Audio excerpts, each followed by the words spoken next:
नमस्कार दोस्तों, मैं देव भावी क्लासेस में आप सभी का एक बार फिर से स्वागत करता हूं। हम राजस्थान इतिहास का अध्ययन कर रहे थे और राजस्थान इतिहास के अध्ययन के अंतर्गत हमने पूरी पिछली क्लासों में इतिहास की जानकारी के जो स्रोत थे उनके बारे में अपन ने अध्ययन किया था। उनमें पुरातात्विक स्रोत थे, साहित्यिक स्रोत थे, पुरालेखीय सामग्रियां थी, उन सभी के बारे में हमने अध्ययन कर लिया था। अब अपने जो और दूसरी चीज मैंने जो पिछली क्लास में लास्ट में कहा था आप लोगों को कि अब मैं आपको इस टॉपिक से रिलेटेड क्वेश्चन आपको पीडीएफ डलाऊंगा।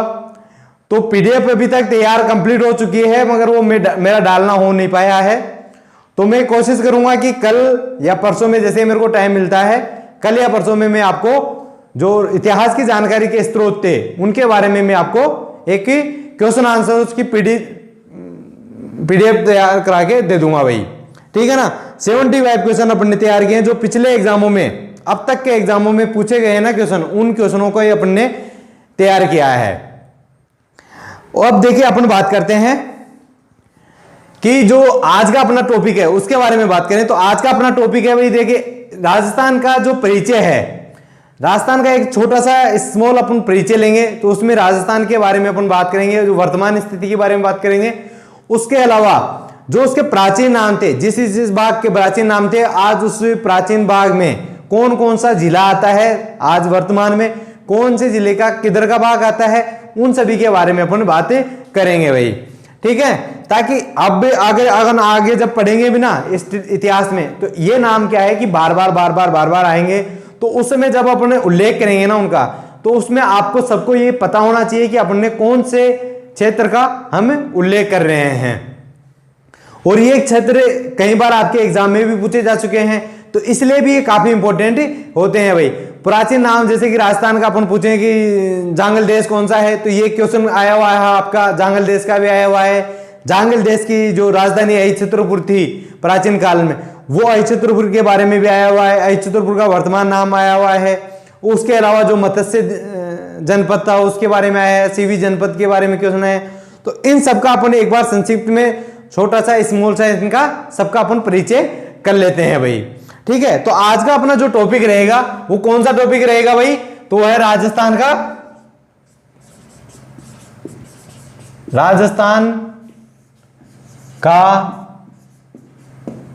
संक्षिप्त परिचय, ठीक है। राजस्थान का संक्षिप्त परिचय भाई। अब देखिए राजस्थान के संक्षिप्त परिचय के बारे में बात करें अपन, तो पहली चीज तो ये कि राजस्थान की जो भारत में जो स्थिति है उसके बारे में बात करें। तो देखिए जो भारत का जो पश्चिमोत्तर भाग है, पश्चिमोत्तर भाग में जो राज्य आता है भारत का, वो राज्य कौन सा है भाई, वो राजस्थान है, ठीक है। तो राजस्थान के लिए अपन कह सकते हैं कि जैसे अपन भारत के पश्चिमोत्तर भाग में पड़ता है। अब मैं बात करूं इसके जो क्षेत्रफल है उसके बारे में अपन बात करें, तो देखिए भाई इसकी जो लंबाई है, ठीक है, लंबाई कितनी है इसकी, तो लंबाई है उत्तर से दक्षिण। अपन इसकी लंबाई अगर उत्तर से दक्षिण देखते हैं, तो उत्तर से दक्षिण देखने में भाई इसकी जो लंबाई आती है वो आती है लगभग 826 किमी, ठीक है। लगभग 826 किलोमीटर का इसकी लंबाई है भाई, उत्तर से लेकर दक्षिण तक है, ठीक है, उत्तर से दक्षिण तक है। अब बात करें इसकी चौड़ाई के बारे में, तो देखिए जो चौड़ाई है, जब अगर अपने लंबाई को उत्तर से दक्षिण ले रहे हैं तो चौड़ाई किधर कौन से लेंगे भाई, तो वो लेंगे अपने पूर्व से पश्चिम, पूर्व से पश्चिम, ठीक है। अगर पूर्व से पश्चिम अपन इसकी लंबाई चौड़ाई देखें तो ये बैठती है भाई लगभग 821 किमी, ठीक है भाई। देखिए आंकड़ा आपका अगर थोड़ा सा ऊपर नीचे हो तो उसको देख लेना भाई, क्योंकि आपका ये पार्ट ज्योग्राफी का है। वैसे तो आंकड़ा मैंने जो बताया है वो बिल्कुल फिट है, और आंसर भी आपका ये आपका सभी ज्योग्राफी का जो भी डिटेल है उसमें यही आपका डिटेल अपन को प्राप्त होती है। अगर जैसे पॉइंटों में बात करें तो पॉइंटों को भाई उनका देख लेना भाई। उसके बाद में अपन ने जैसे ये इसकी हो गई लंबाई और चौड़ाई।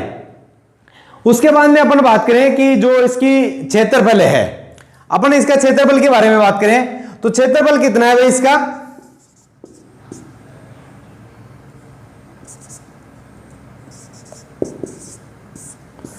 तो देखिए अपन जब इसके क्षेत्रफल की बात करते हैं तो देखिए मैं लगभग बताऊंगा आपको, लगभग 3,42,274 वर्ग किमी। मतलब इसका जो क्षेत्रफल है वो लगभग 3,42,274 वर्ग किलोमीटर का भाई इसका क्षेत्रफल है। और देखिए ये क्षेत्रफल की दृष्टि से अपन देखे जाए तो ये क्षेत्रफल की दृष्टि से भारत का सबसे बड़ा राज्य है भाई, ठीक है। तो क्षेत्रफल की दृष्टि से भारत का सबसे बड़ा राज्य, ठीक है। तो ये राजस्थान का अपन ने एक बार संक्षिप्त अपन ने इतना सा इसके बारे में जानकारी प्राप्त की है भाई। एक बार फिर से मैं आपको बता देता हूं, जो इसकी लंबाई है उत्तर से दक्षिण दिशा में, ठीक है, इसको अगर हम चौड़ाई भी कहेंगे ना तो चौड़ाई अगर ये उत्तर से दक्षिण हो गई तो ये लंबाई हो जाएगी भाई। और ये इसको अगर लंबाई कह रहे हैं, वैसे तो जो लंबा पार्ट होता है उसको लंबाई कहते हैं, जो उसका अगर चौड़ा भी छोटा है तो उसको चौड़ाई उसकी अपन बोलते हैं। हालांकि अपन यहाँ पे इतना डीपली अपन को जाना नहीं है, पर अपन ने इसकी जो लंबाई ली है उत्तर से दक्षिण ली है भाई। और उत्तर से दक्षिण कितनी है, लगभग 826 किलोमीटर की है। उसके बाद में इसकी बात करें चौड़ाई की, तो चौड़ाई जो है इसकी जो पूर्व से लेके पश्चिम तक है वो लगभग कितनी है भाई, 821 किलोमीटर की है। उसके बाद में अपन इसके क्षेत्रफल के बारे में बात करें तो क्षेत्रफल इसका लगभग 3,42,274 वर्ग किलोमीटर का है भाई। और भारत का ये सबसे बड़ा राज्य है, ठीक है, भारत का सबसे बड़ा राज्य यही है, राजस्थान ही है। उसके बाद में अपन बात करें राजस्थान की, तो राजस्थान की अगर जनसंख्या के बारे में बात करें तो देखिए राजस्थान की जनसंख्या लगभग 6 करोड़ है भाई, ठीक है। तो उसका आंकड़ा भी मेरे पास में फिक्स आंकड़ा नहीं है तो इसलिए मैं उसको बता नहीं रहा हूं आपको। बस ये है कि जो रफली जो आइडिया है वो कितना है भाई, 6 करोड़ का, लगभग 6 करोड़ का, ठीक है। तो राजस्थान का ये अपन ने एक इसका संक्षिप्त परिचय किया। उसके बाद में देखिए अपन बात करें तो राजस्थान का जो प्राचीन जो नाम है, जिन नामों से प्राचीन काल में राजस्थान को जाना जाता था, ठीक है, पश्चिमोत्तर भारत के और जिस नाम से जाना जाता था उस नाम की अगर बात करें अपन तो देखिए पश्चिमोत्तर जो भारत है, पश्चिमोत्तर भारत को पहले प्राचीन काल में नाम से जिनसे जाना जाता था वो है रजवाड़ा, ठीक है, रजवाड़ा है, राजपूताना, ठीक है, रजवाड़ा हो गया, राजपूताना हो गया। उसके अलावा अपन बात करें रायथान है, क्या कौन सा है, रायथान, रायथान। ये सभी नाम कौन कब के हैं भाई, तो ये प्राचीन कालीन नाम है राजस्थान के।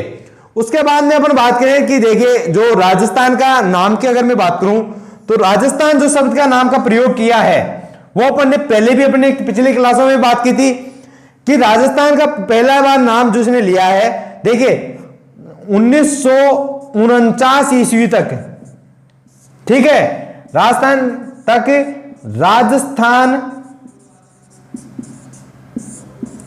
नाम की कोई इकाई नहीं थी,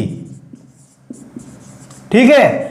मतलब 1949 से पहले राजस्थान नाम का कोई जगह नहीं था भाई कि राजस्थान भी कोई जगह है। हाँ, हालांकि राजस्थान जो शब्द का प्रयोग होने लगा था राजस्थान के लिए, ठीक है, पर यह नहीं हुआ था भाई, फिक्स नहीं हुआ था राजस्थान का। तो राजस्थान का जो पहली बार जो प्रयोग में किया था वो किसने किया था भाई, तो वो किया था कर्नल जेम्स टॉड, ठीक है, कर्नल जेम्स टॉड ने इसके बारे में अपन ने पहले भी अपनी क्लास में बात की थी कि कर्नल जेम्स टॉड ने इसका पहली बार नाम उल्लेख किया था भाई। ठीक है। और कर्नल जेम्स टोड भारत कब आए थे ये मैं आपको पिछली क्लास में बता चुका हूं, ठीक है। और इन्होंने जो पुस्तक लिखी है वो कब लिखी थी वो भी मैं आपको बता चुका हूं, जैसे कि the annuls and antiquities of Rajasthan है, जिसमें ये उल्लेख किया है इन्होंने राजस्थान नाम का, ठीक है। राजस्थान नाम का जिन्होंने इन्होंने उल्लेख किया था कर्नल जेम्स टोड ने, उसके बारे में मैंने आपको पहले भी बताया था। और अब देखिए अपन पहले इसके बारे में अपन एक बार पूरी जानकारी एक बार दोबारा से अपन पढ़ ही लेते हैं भाई, कर्नल जेम्स टोड के बारे में थोड़ा सा, और ये राजस्थान का नाम के बारे में थोड़ा सा मैं आपका रिवीजन करवा देता हूं भाई, ठीक है ना। तो देखिए अपन ने एक बार कर्नल जेम्स टोड का जो राजस्थान का इन्होंने जो प्रथम बार प्रयोग में लिया है वर्ड, उन सब के बारे में एक बार अपन बात कर लेते हैं भाई, ठीक है। तो देखिए कर्नल जेम्स टोड भारत पहली बार 1798 में आए थे, पर उस समय वैसे ही आए थे वो घूमने के पर्पज से ही। उसके बाद में अपन ने बात की थी कि कर्नल जेम्स टोड 1800 ईस्वी में जो ईस्ट इंडिया कंपनी है उसकी सेवाएं ज्वाइन कर ली थी भाई उन्होंने। उसके बाद में 1806 ईस्वी में उनका राजस्थान से भारत से प्रेम को देखते हुए उनको भारत भेज दिया गया, और भारत आते ही वो कहां पे आए भाई, राजस्थान। और राजस्थान में पहले तो ऐसे आए, उसके बाद में राजस्थान में उन्होंने यहां पे भारत में 1807 से लेके 1812 से लेके 1817 तक 5 साल तक उन्होंने क्या कार्य किया भाई, तो निरंतर भ्रमण का कार्य किया। और उसके साथ में ही उन्होंने जो साक्ष्य थे, जो इतिहास के साक्ष्य थे, उनको एकत्रित उनको संग्रहित करने का कार्य उन्होंने किया था। उसके बाद में वो 1818 में यहां पे राजस्थान में मेवाड़ और जो सिरोही का क्षेत्र है वहां पे, सॉरी मेवाड़ और हाड़ौती का जो क्षेत्र है, मेवाड़ और हाड़ौती के क्षेत्र के क्या बन के आते हैं भाई वो, तो पॉलिटिकल एजेंट बन के आ जाते हैं। और पॉलिटिकल एजेंट बन के आते हैं और यहां पे आके सेवाएं देना शुरू करते हैं। आके कहां रहते हैं, उदयपुर में। और उसके बाद में उनको 1819 ईस्वी में मारवाड़ और सिरोही का अतिरिक्त प्रभार भी दे दिया जाता है भाई। उसके बाद में वो कहां चले जाते हैं, जोधपुर, वहां की स्थिति सुधारने के लिए। और 1822 ईस्वी में वो यहां से कहां चले जाते हैं भाई, लंदन। और 1826 ईस्वी में उन्होंने शादी कर ली। और 1829 ईस्वी में उन्होंने पहली पुस्तक अपनी संपादन की, जिसका नाम था the annuls and antiquities of Rajasthan, ठीक है। तो इनका पहली बुक कब आई थी अपन को बताएं भाई, 1829 ईस्वी में, ठीक है। The annuls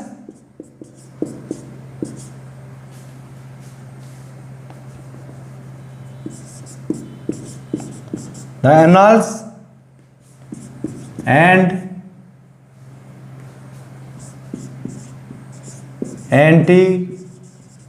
antiquities of Rajasthan, ठीक है भाई। इसका प्रथम भाग कब आया, 1829 ईस्वी में। इसका सेकंड भाग कब आया भाई, 1832 ईस्वी में, ठीक है। इसी पुस्तक में राजस्थान शब्द का पहली बार प्रयोग में किसने किया, कर्नल जेम्स टोड ने। तो अपन कह सकते हैं कि राजस्थान, ठीक है, राजस्थान शब्द का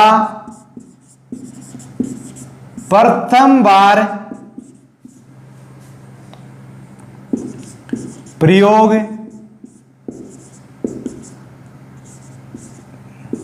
कर्नल जेम्स टोड ने किया, ठीक है। कर्नल जेम्स टोड ने राजस्थान शब्द का पहली बार प्रयोग किया भाई, ठीक है। उसके बाद में अपन बात करें कि देखिए कर्नल जेम्स टोड ने, मैंने आपको पिछली क्लास में बताया था कि कर्नल जेम्स टोड ने राजस्थान को जो विश्व में ख्याति दिलाई थी, यूरोप में तो इनको बहुत ही प्रचार कर दिया था राजस्थान के बारे में। और यूरोप के लोग तो आज भी राजस्थान के बारे में जानने के लिए बहुत उत्सुक रहते हैं भाई, वहां यहां घूमने आने के लिए भी उत्सुक रहते हैं। दूसरी चीज यहाँ के बारे में, यहाँ की वीरतापूर्ण कहानियां सुनने के बारे में, यहाँ के जो महाराणा प्रताप है उनके बारे में जानने के लिए काफी उत्सुक वो रहते हैं। और उसका कारण कौन था भाई, तो उसका कारण था कर्नल जेम्स टोड भाई। ये मैंने आपको पिछली क्लास में बताया था। उन्होंने देखो जो वर्णन किया ना राजस्थान का, वो इस तरह से वर्णन किया था कि आज भी यूरोप और वहां पे लोग इसको राजस्थान को वीरों की भूमि कहते हैं भाई। ठीक है, इन्होंने कहा कि जो शौर्य और बलिदान के में देखा जाए तो जो राजस्थान है, राजस्थान मतलब ये कहते हैं कि यूरोप में तो एक थर्मोपल्ली, एक मैराथन है और एक लियोनोर्ड है, पर जो राजस्थान है, राजस्थान के तो प्रत्येक रियासत में, ठीक है, प्रत्येक रियासत में थर्मोपल्ली भी है, मैराथन भी है और हर घर में एक एक लियोनोर्ड ने जन्म लिया है। और जो यूरोप है, यूरोप में थर्मोपल्ली और मैराथन क्या है भाई, तो रणभूमियां हैं। और जो लियोनोर्ड है, लियोनोर्ड वहां का वीर योद्धा है। तो ऐसे कहते हैं कि उसके बराबर के वीर योद्धा तो लियोनोर्ड के बराबर के तो राजस्थान के हर घर में पैदा होते हैं। और वो कहते हैं कि जो राजस्थान में हर प्रत्येक रियासत है, उस रियासत में थर्मोपल्ली और मैराथन के जैसे तो रण क्षेत्र हैं। थर्मोपल्ली वो राजस्थान में किसको बोलते हैं भाई, थर्मोपल्ली के लिए तो हल्दीघाटी का युद्ध को किसकी संज्ञा देते हैं भाई, थर्मोपल्ली की। और जो दिवेर का युद्ध होता है, दिवेर को युद्ध की किसकी संज्ञा दी भाई, मैराथन की। ठीक है, तो ये अपने सारी जानकारी किसने दी थी भाई, कर्नल जेम्स टोड ने। और कर्नल जेम्स टोड ने ही राजस्थान के बारे में पहली बार राजस्थान शब्द का यूज किया था। इससे पहले राजस्थान शब्द कोई नहीं बोलता था, है ना। तो पहले या तो राजस्थान बोलते थे, कोई रजवाड़ा बोलते थे, कोई राजपुताना बोलते थे, ऐसे बोलते थे, सभी अलग अलग नामों से जानते थे भाई इसको। और राजस्थान का देखिए, राजस्थान का कब तक अस्तित्व नहीं था भाई, तो राजस्थान का 1949 तक, 1949 ईस्वी तक कोई अस्तित्व नहीं था भाई राजस्थान का।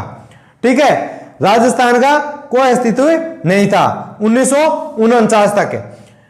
उसके बाद में अपन बात करें कि देखिए जो राजस्थान है, राजस्थान के बारे में अपन आगे बात करें तो राजस्थान के जो प्राचीन नाम थे, प्राचीन नामों के बारे में अगर बात करें अपने, तो प्राचीन नामों के बारे में मैं आपको शॉर्ट में एक मतलब इनके बारे में डिटेल ज्यादा बात अपन करेंगे नहीं, क्योंकि इनके बारे में डिटेल अपन पढ़ेंगे आपने आगे वाले क्लासों में कि यहाँ पे कौन कौन से राजा हुए हैं, कौन कौन से क्या हुए हैं। मैं अभी आपको बता देता हूं कि जो प्राचीन कालीन इनके नाम थे, ठीक है, प्राचीन कालीन नाम थे, या जैसे जिनके अपन को प्राचीन कालीन जो जनपद हैं या राज्य हैं, देश हैं, उनकी जो राजधानी है, जिनके अपन को पता है, उनके बारे में अपन बात कर लेते हैं भाई। ठीक है, तो देखिए अपन जो पहले अपने जिस जगह के बारे में बात करते हैं, तो वो कौन सा देश है भाई, कौन सा देश था या कौन सा भाग था भाई, तो वो था जांगल, जांगल देश। ठीक है, अब देखिए जांगल देश का आपने नाम सुना होगा जब आप हमारा महाभारत वगैरह भी देखते हो तो। ठीक है, जांगल देश वगैरह का इनका नाम आता है, मत्स्य का, जांगल देश का, और भी काफी जो जगह हैं उनके बारे में, सूरसेन वगैरह का इनका महाभारत काल में इनका नाम आता है भाई। अपन अगर बात करें जांगल देश की, तो देखिए जांगल देश में जो महाभारत काल है, ठीक है, महाभारत काल में जो जोधपुर है, ठीक है, जोधपुर व बीकानेर, बीकानेर का क्षेत्र किस में आता था भाई, जांगल देश के अंदर आता था भाई। ठीक है, जांगल देश में कौन कौन सा, महाभारत काल में, जो महाभारत का समय का जो समय है, उस समय जोधपुर और बीकानेर का जो क्षेत्र है, वर्तमान में जो जिले हैं, वर्तमान में जोधपुर और बीकानेर, वो जिले किस में आते थे भाई, जांगल देश में आते थे भाई। उसके बाद में अपन बात करें जो जांगल देश है, जांगल देश की अगर अपन बात करें राजधानी की उस समय की, तो इसकी देखिए राजधानी क्या थी भाई, तो राजधानी थी इसकी अई छत्रपुर, अई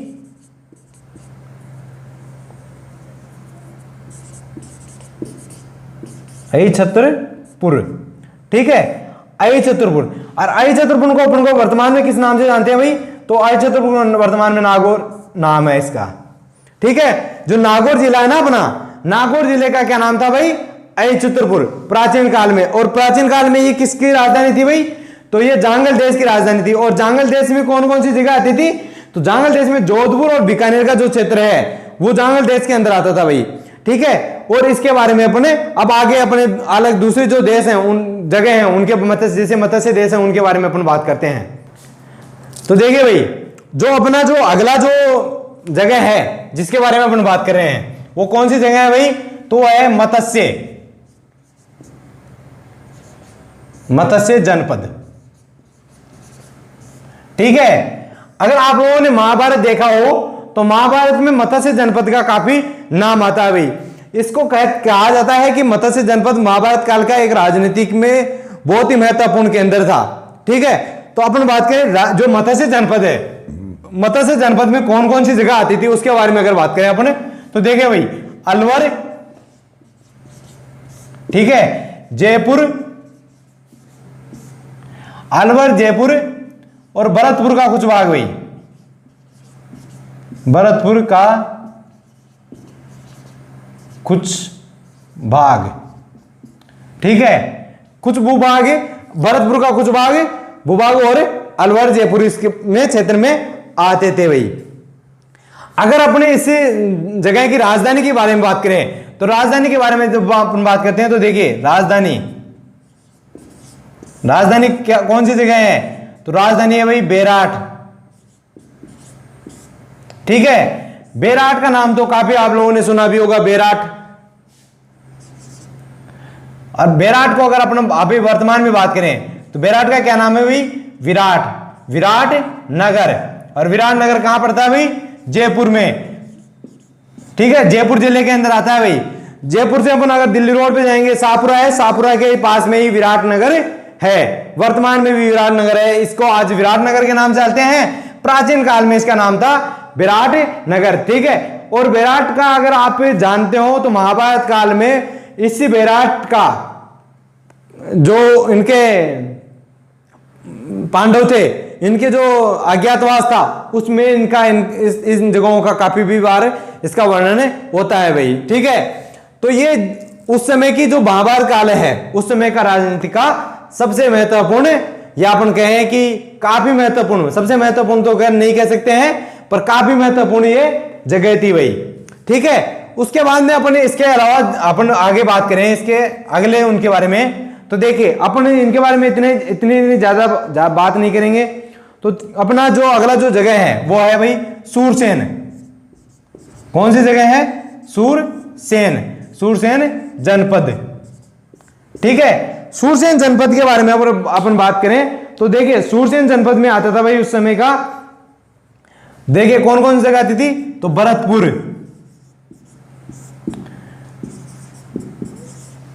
धौलपुर व करौली। ठीक है, भरतपुर, धौलपुर व करौली का भाग इसमें आता था भाई। ठीक है, और अपन इसकी राजधानी के बारे में बात करें तो इसकी राजधानी कौन सी थी भाई? राजधानी थी मथुरा। ठीक है, मथुरा अभी वर्तमान में अगर बात करें तो मथुरा देखिए राजस्थान में नहीं है भाई, राजस्थान में नहीं है मथुरा। मथुरा कहां है? उत्तर प्रदेश में। ठीक है, कौन सी राज्य में पड़ता है भाई? उत्तर प्रदेश में मथुरा पड़ता है। तो ये हो गया अपना सूरसेन के बारे में। सूरसेन के बारे में बाद में हम बात करें तो अगला अपना जो जगह है वो कौन सी जगह है भाई? थर्ड, अर्जुनयन।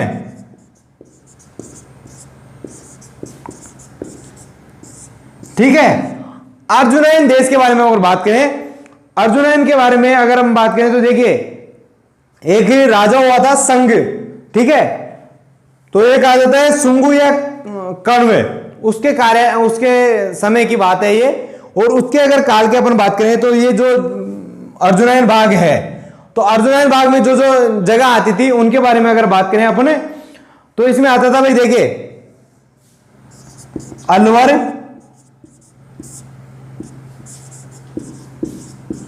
भरतपुर, आगरा व मथुरा। ठीक है, ये दोनों कौन से राज्य की जगह है भाई? तो इन दोनों का राज्य है उत्तर प्रदेश। कौन से जगह के हैं? उत्तर प्रदेश। ठीक है, और ये दोनों राजस्थान के हैं। ये किसके काल की बात करें अपन? तो संघ और कवन के काल की बात कर रहे हैं भाई। उसके बाद में देखिए अपन बात करें कि जो ये अर्जुनयन है, इस जगह को अर्जुनयन क्यों कहा जाता है? तो अर्जुनयन के कहे जाने के वजह है एक कि जो अर्जुनयन है यहां से अपन को जो इस क्षेत्र है अलवर भरतपुर यहाँ पे यहां से कुछ सिक्के प्राप्त हुए हैं भाई उत्खनन में, ठीक है। और उन सिक्कों के ऊपर जो नाम लिखा हुआ है वो क्या नाम लिखा हुआ है भाई, तो वो लिखा हुआ है अर्जुनायन जय।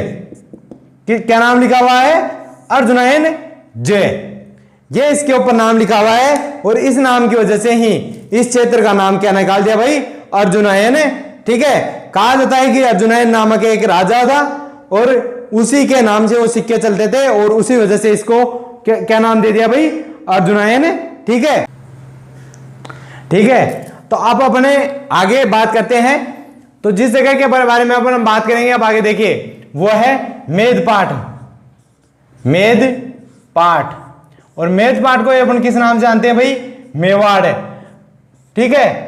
मेवाड़ के बारे में जब हम बात करें तो देखिए जब तक इसका नाम मेदपाट था तब तक के बारे में अगर बात करें इसमें तो उदयपुर में चित्तौड़, ठीक है। इसमें कौन कौन सी जगह आती थी भाई, उदयपुर और चित्तौड़। और उदयपुर और चित्तौड़गढ़ है यहां के जो शासक थे उस समय के, ठीक है, उनको किनसे युद्ध करना पड़ता था, तो यहां के शासकों को मलेच्छों से युद्ध करना पड़ता था भाई। यहां के शासकों को निरंतर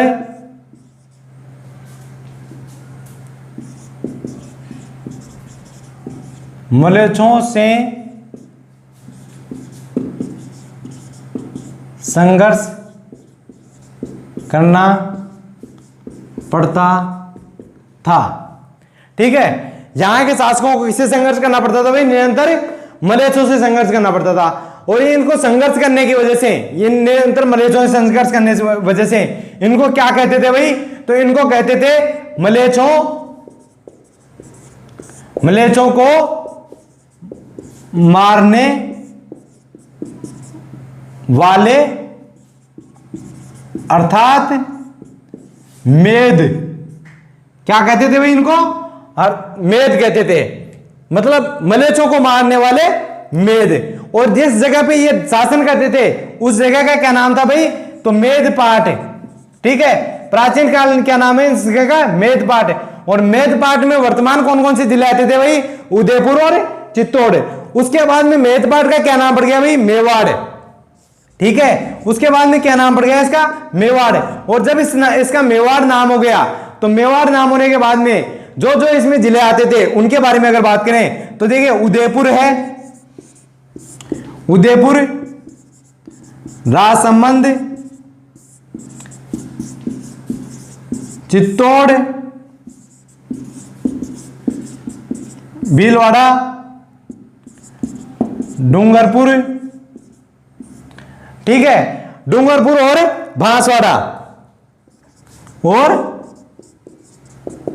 बांसवाड़ा ठीक है। ये जगह कौन से क्षेत्र में आने लगे भाई, मेवाड़ में, ठीक है। यहां मेदपाट तक ये कौन कौन से जिले तक सीमित था भाई, तो उदयपुर और चित्तौड़ तक, ठीक है। उदयपुर और चित्तौड़ तक ये सीमित था मेदपाट, ठीक है। और मारवाड़ में कौन कौन सा क्षेत्र आने लग गया, तो उदयपुर, राजसमंद, चित्तौड़, भीलवाड़ा, डूंगरपुर और बांसवाड़ा। देखिए इतना बड़ा इसका क्षेत्र बढ़ गया भाई, ठीक है। ये हो गया अपना कौन सी जगह हो गई, मेदपाट। मेदपाट के बाद में अपन बात करें तो सीवी जनपद के बारे में बात करते हैं भाई, ठीक है। उसके बाद में अपन बात करें, देखिए भाई, तो अगला जो अपना टॉपिक है वो है सीवी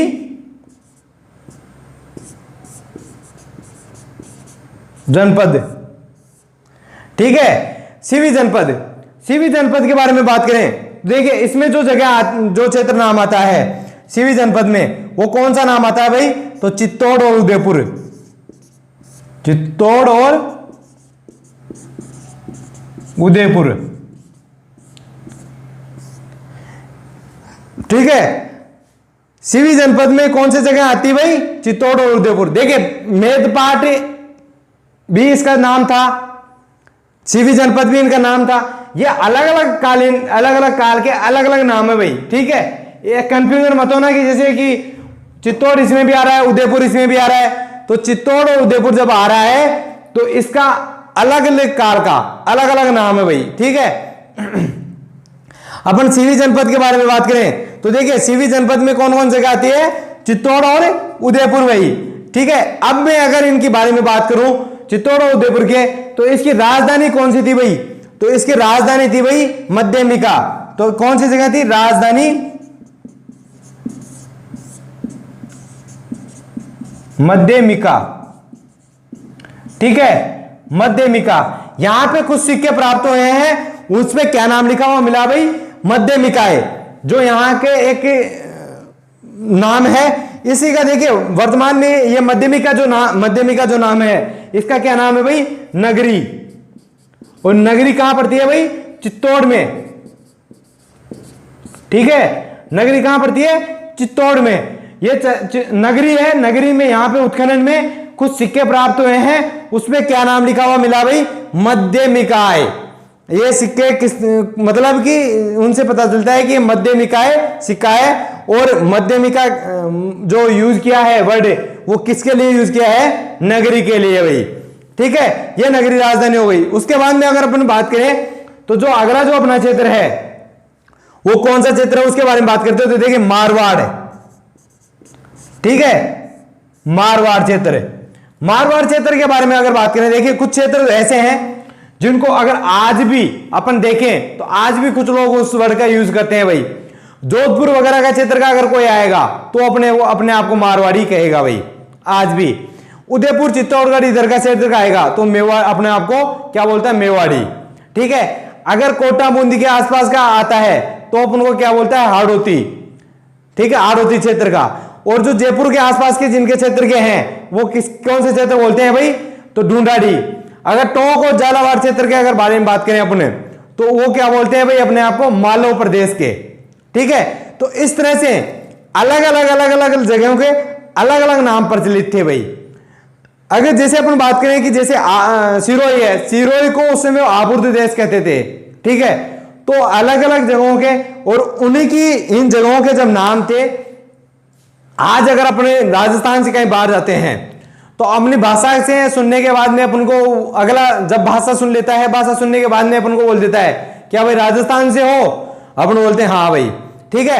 क्योंकि अपनी भाषा अपनी बात अपन अगर करेंगे ना, चाहे अपन कैसे भी बात करें तो उसमें राजस्थानी का अपनी भाषा का एक झलक आ जाती है, ठीक है। उसी वजह से जैसे अपने जाए भारत से बाहर तो भारत से बाहर जाने के बाद में अपन हिंदी यूज करेंगे, ठीक है। तो अपन को क्या बोलेंगे, हिंदुस्तानी, ठीक है। हिंदुस्तानी मतलब भारतीय। जहां जहां पे भी हिंदी चलती है वहां का कोई ना कोई समझा जाएगा। बाहर ज्यादातर तो अगर बाहर कोई हो तो भारतीय आपको कट पहचान लेगा कि ये भारतीय है भाई, आपकी बातों से, इनसे। वैसे ही सेम प्राचीन काल में हुआ करता था। जैसे कि जो क्षेत्र मान लो ढूंढाड़ में आता है, जयपुर के आसपास का क्षेत्र, तो उनकी भाषा कौन सी हो गई भाई, ढूंढाड़ी। जो मेवाड़ क्षेत्र में आता है उनकी क्या कौन सी भाषा हो गई, मेवाड़ी। जो मारवाड़ क्षेत्र में आता है उसकी कौन सी हो गई, मारवाड़ी। आज अपन बात करें राजस्थानी है, गुजराती है, मराठी है, अलग अलग राज्यों की अलग अलग भाषाएं हैं ना, वैसे ही सेम उस समय भी अलग अलग भाषाएं प्रचलित में थी भाई। तो देखिए जो मारवाड़ है, मारवाड़ क्षेत्र की भाषा मारवाड़ी।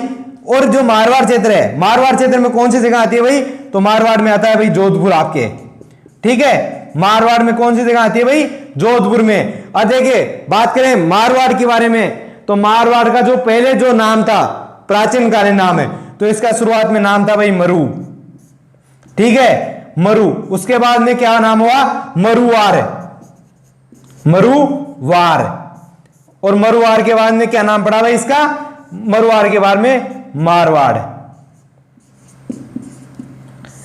ठीक है। ये एक सीक्वेंस से चला है, पहले इसका नाम मरु था, फिर मरुवार हो गया और फिर मारवाड़ इसका नाम हो गया। और क्षेत्र कौन सा है भाई, जोधपुर क्षेत्र का ये है, ठीक है। अब अगले के बारे में बात करते हैं। तो भाई देखिए अपने जो अगला जो अपना टॉपिक है वो है भाई सपादलक्ष,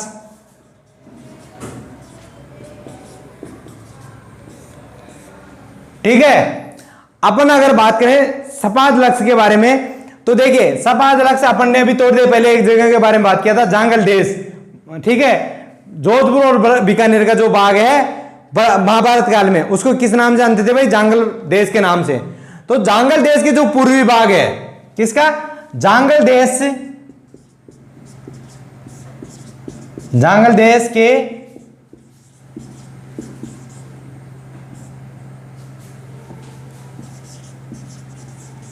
पूर्वी भाग को क्या नाम देते हैं भाई? सपाद लक्ष्य। सपाद लक्ष्य कहते हैं उसके पूर्वी भाग को।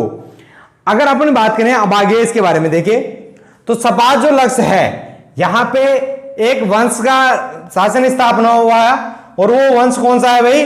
वो है चौहान वंश। अपने चौहान वंश, चौहान वंश का यहां जैसे ही शासन स्थापना हुई, और जो सपाद लक्ष्य के जो चौहान शासक थे उनको क्या कहा गया भाई? तो उनको कहा गया सपाद लक्ष्य नरपति। क्या कहा गया? सपाद लक्ष्य नरपति। ठीक है, इनको क्या कहने लगे भाई? सपाद लक्ष्य नरपति। सपाद लक्ष्य नरपति हो गए। उसके बाद में अब इनका क्षेत्रफल बढ़ा। क्षेत्रफल बढ़ के इनका क्षेत्रफल कहां तक पहुंचा भाई? तो इनका क्षेत्रफल पहुंच गया शाकंभरी तक। शाकंभरी मतलब सांबर तक। ठीक है, तो इनका क्षेत्रफल कहां तक पहुंच गया? शाकंभरी तक भाई। अब इनका क्यों नई राजधानी हो गई? वो कौन सी हो गई भाई? तो इनकी नई राजधानी हो गई शाकंभरी। ठीक है, शाकंभरी और शाकंभरी किस नाम जानते हैं भाई? सांबर। सांबर झील है ना, वहां को शाकंभरी कहते थे पहले। प्राचीन नाम शाकंभरी था, उसके बाद में सांबर। सांबर के चौहान, इनकी राजधानी हो गई भाई चौहान वंश की। पहले कौन सी जगह थी? सपाद लक्ष्य। उसके बाद में क्या हो गया? तो शाकंभरी हो गया भाई। शाकंभरी जैसे राजधानी होती है, और इनको एक नया नाम और दे दिया गया भाई, शाकंभरीश्वर। ठीक है, इनका जो नया नाम आया वो कौन सा आया भाई? तो आया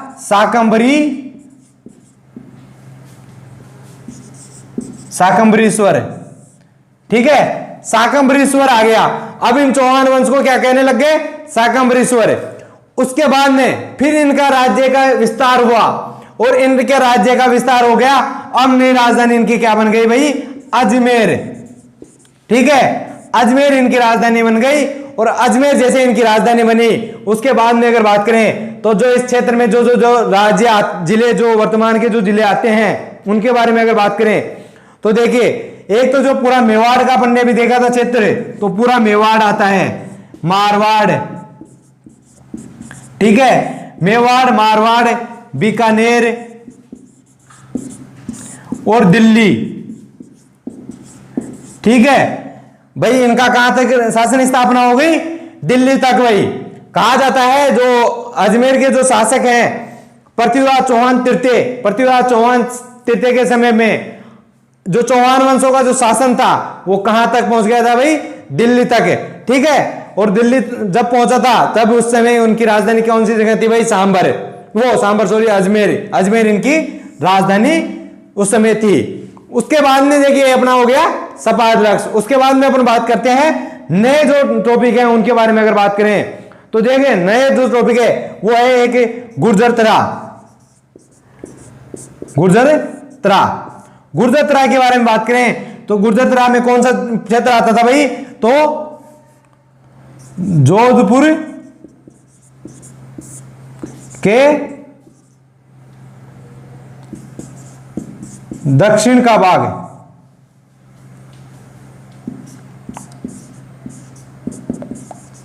दक्षिण का, जोधपुर के जो दक्षिणी में जो भूभाग था, ठीक है, जोधपुर के दक्षिण का भूभाग किस में आता था भाई?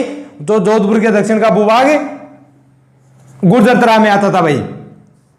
उसके बाद में अपन ने जो नेक्स्ट जो जगह है उनके बारे में बात करें तो देखिए नेक्स्ट जगह है अपूर्व देश। अपन ने अभी थोड़ी देर पहले बात की थी अपूर्व देश। अपूर्व देश में कौन सी जगह आती है भाई? तो अपूर्व देश में सिरोही। ठीक है, अपूर्व देश में कौन सी जगह आती है भाई? सिरोही का। वर्तमान में जो सिरोही है उसके आसपास के क्षेत्र को क्या कहा जाता था, सिरोही। उसके बाद में अपन बात करें नेक्स्ट के बारे में, तो नेक्स्ट अपना आता है भाई मांड, ठीक है। और मांड किसके लिए यूज होता है भाई, तो मांड यूज होता है प्राचीन काल में जैसलमेर के लिए, ठीक है। वर्तमान में इसका क्या नाम है भाई, जैसलमेर, प्राचीन का नाम था मांड, ठीक है। उसके बाद में अपन बात करें तो अपना जो नेक्स्ट टॉपिक है वो है हाड़ौती भाई, ठीक है। हाड़ौती के बारे में बात करें तो हाड़ौती के बारे में भी मैंने थोड़ी देर पहले बताया था। हाड़ौती में कौन कौन जगह आती है, हाड़ौती में आता है भाई कोटा और बूंदी का क्षेत्र। कौन सा, कोटा व बूंदी का क्षेत्र, ठीक है। ये किस में आता है भाई, हाड़ौती क्षेत्र में आता है। हाड़ौती क्षेत्र के बाद में अपन नेक्स्ट के बारे में बात करते हैं भाई। तो देखिए उसके बाद में अपन बात करते हैं नेक्स्ट के बारे में बात करते हैं। तो नेक्स्ट अपना जो टॉपिक है वो कौन सा है भाई, तो वो है मालव प्रदेश, ठीक है। मालव प्रदेश के बारे में बात करें तो मालव प्रदेश में अपना कौन कौन सा क्षेत्र आता था भाई, तो मालव प्रदेश में आता है झालावाड़ में टोंक, ठीक है। झालावाड़ में टोंक का जिला किस में आता है भाई, मालव प्रदेश में आता है। उसके ये मालव के बाद में अपन बात करें तो अगला जो अपना टॉपिक है वो है भाई अपना ढूंढाड़। कौन सी जगह है भाई, तो है ढूंढाड़, ठीक है। ढूंढाड़ के बारे में बात करें तो जो जयपुर है, ठीक है, जयपुर आपकी राजधानी, वर्तमान में राजस्थान की राजधानी है ना भाई जयपुर, जयपुर के आसपास का क्षेत्रफल, जयपुर के आस पास का क्षेत्र, ठीक है। जयपुर की देखिए जो लोकल बोली है वो कौन सी बोली है भाई, इससे इस नाम को तो वैसे भी याद रखा जा सकता है।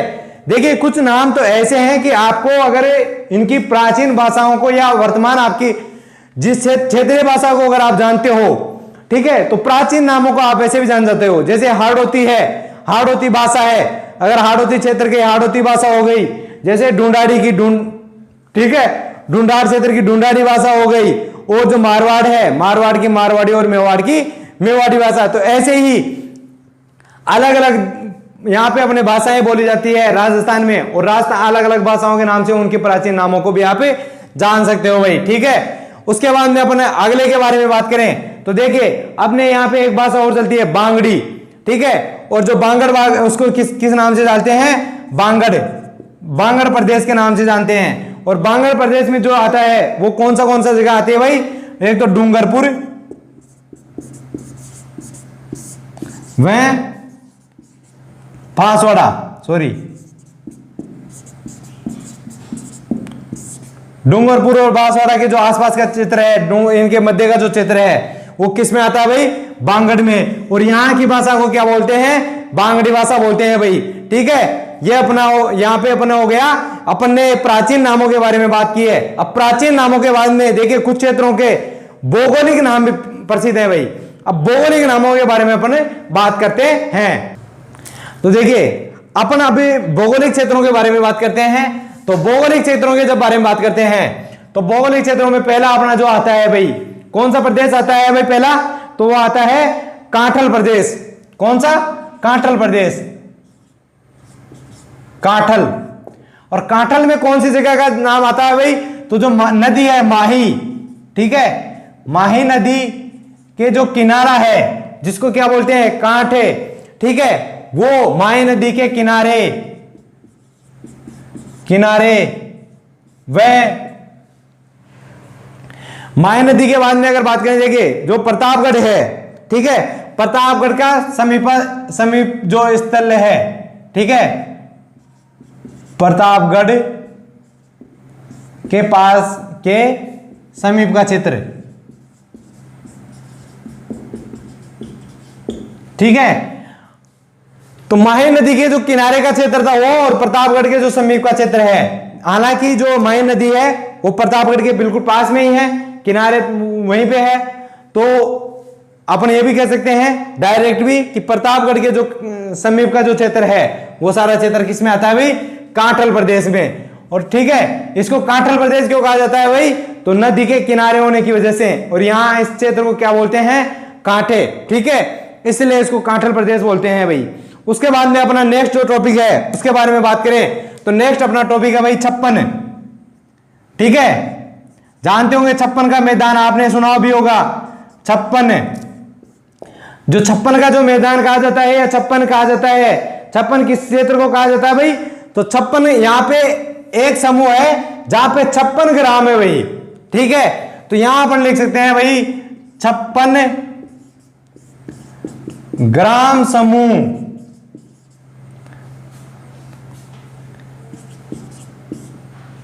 ठीक है। 56 ग्राम समूह के कारण इस क्षेत्र को क्या कहा जाता है भाई? 56 प्रदेश। और इस क्षेत्र में देखिए जो अगर क्षेत्र आता है वो किसके मध्य का क्षेत्र आता है? तो वो प्रतापगढ़ और बांसवाड़ा के मध्य का क्षेत्र आता है भाई, ठीक है। तो प्रतापगढ़ और मध्य के जो क्षेत्र है उसको किस नाम से जानते हैं? 56 को, 56। उसके बाद में अपन बात करें तो अगला जो अपना टॉपिक है भाई वो कौन सा टॉपिक है? वो है मेवल। कौन सी जगह है? मेवल।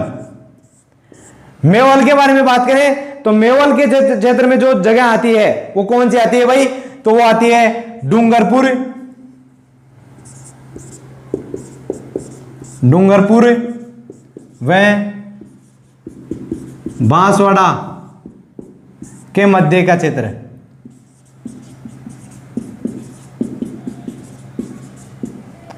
ठीक है। इसमें डूंगरपुर और बांसवाड़ा के मध्य का क्षेत्र है। और इसमें कौन सा क्षेत्र था भाई?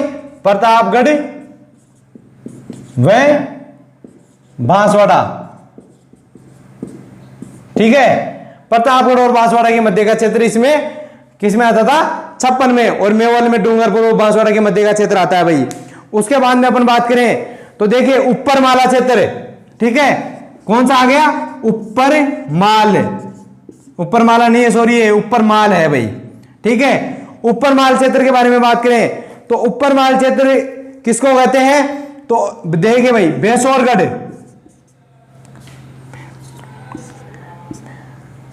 भैंसरोडगढ़,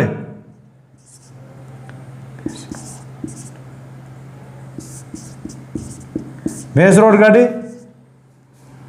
से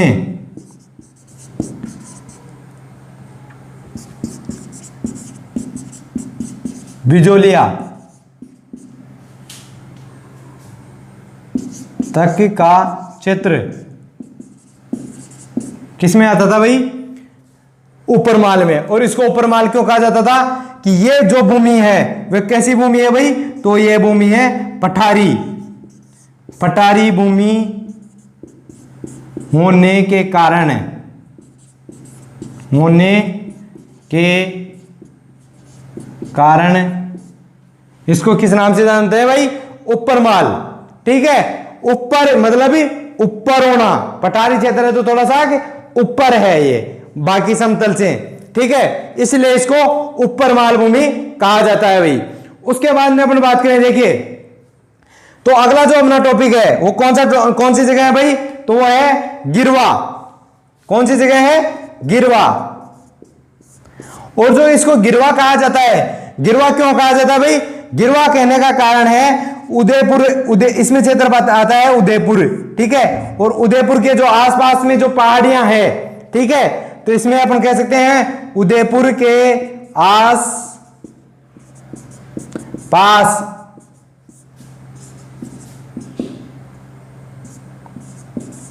पहाड़ियां होने के कारण यह क्षेत्र क्या कहलाया भाई?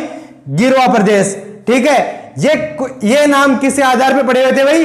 तो ये भौगोलिक क्षेत्र के आधार पर यहां पे कुछ ना कुछ भौगोलिक विशेषताएं ऐसी है कि इनको इन नामों से जानना जाने लग गया भाई, ठीक है। तो ये अपने हो गए भौगोलिक परिस्थितियों के अकॉर्डिंग नाम है। उसके बाद में अपने आगे इनके बारे में बात, थोड़ा राजस्थान के बारे में बात करते हैं। तो देखिए भाई उसके बाद में अपन अभी बात करें, देखिए जब भी कर्नल जेम्स टोड है, कर्नल जेम्स टोड ने जो राजस्थान की संस्कृति और सभ्यता है, ठीक है, तो राजस्थान की संस्कृति और सभ्यता की बात जब कर्नल जेम्स टोड करते हैं तो राजस्थान की संस्कृति और सभ्यता की तुलना किससे करता है भाई? तो राजस्थान संस्कृति व सभ्यता। सभ्यताओं की तुलना किससे करते हैं भाई?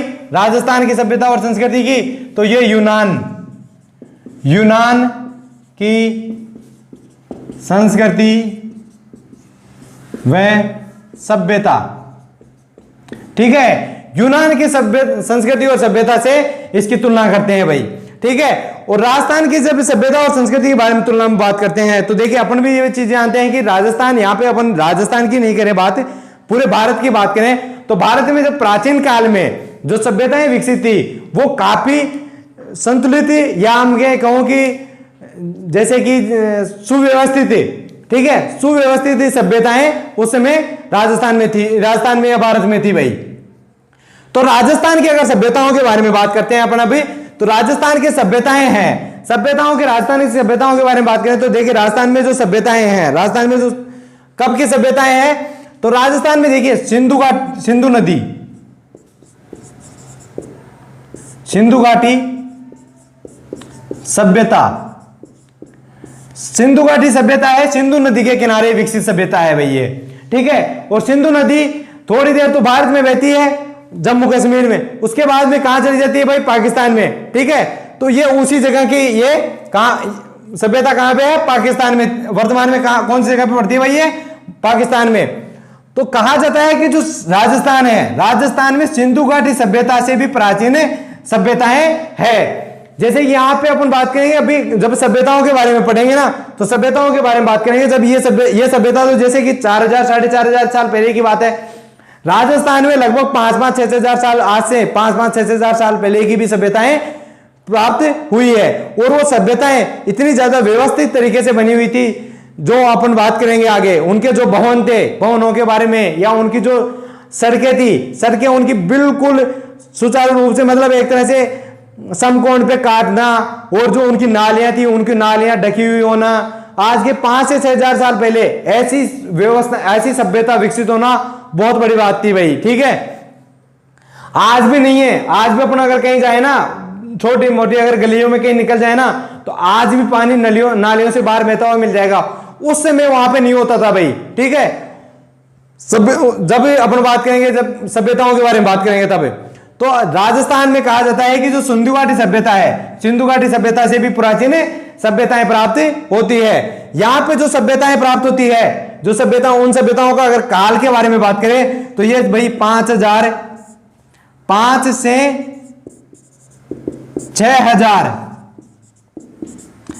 6000 वर्ष प्राचीन सभ्यताएं भी मिलती है भाई। यहां पे सभ्यताएं भी प्राप्त होती है। कितने साल पहले? 5 से 6000 वर्ष पहले की सभ्यताएं भी यहां पे विकसित हुई मिलती है। उसके बाद में अपन बात करें तो देखिए जो सिंधु घाटी सभ्यता है, सिंधु घाटी सभ्यता से यहाँ पे पहले की सभ्यताएं भी प्राप्त होती है, तो बाद की सभ्यताएं प्राप्त होती है, तो बाद की सभ्यताएं प्राप्त होती है, तो इसके समकालीन सभ्यताएं भी प्राप्त होती है। तो राजस्थान में तीनों तरह की सभ्यताएं प्राप्त होती है भाई। सिंधु घाटी सभ्यता से प्राचीन सभ्यताएं प्राप्त होती है, इसके समकालीन सभ्यताएं भी प्राप्त होती है, और इसके बाद की भी सभ्यताएं यहाँ पे अपन को प्राप्त होती है।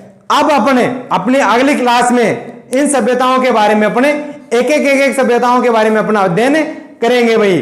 ठीक है, आज की क्लास में हम यहीं पे समाप्त करेंगे, और आगे आने वाली क्लास में अपना भी सभ्यताओं को एक सभ्यताओं, आज मैंने ये परिचय इसलिए दिया है आपको ताकि आपके पास में जब ये नाम आएंगे, जैसे कि सपाद लक्ष्य है, या आई छत्रपुर है, जांगल देश है, मत्स्य जनपद है, सीवी जनपद है, इनके जब नाम आए आपको तो इनमें आपको कंफ्यूजन नहीं रहे, और आपको खट नाम याद भी आ जाए भाई कि अपना ये कौन सा देश में कौन सी जगह पे पड़ता है। ठीक है, तो आज अपन अभी यहाँ पे समाप्त कर रहे हैं, और आपने अभी तक हमारे चैनल को सब्सक्राइब नहीं किया है तो चैनल को सब्सक्राइब करें, वीडियोस को लाइक करें, और अपने सभी दोस्तों के साथ में इसको शेयर अवश्य करें। धन्यवाद भाई।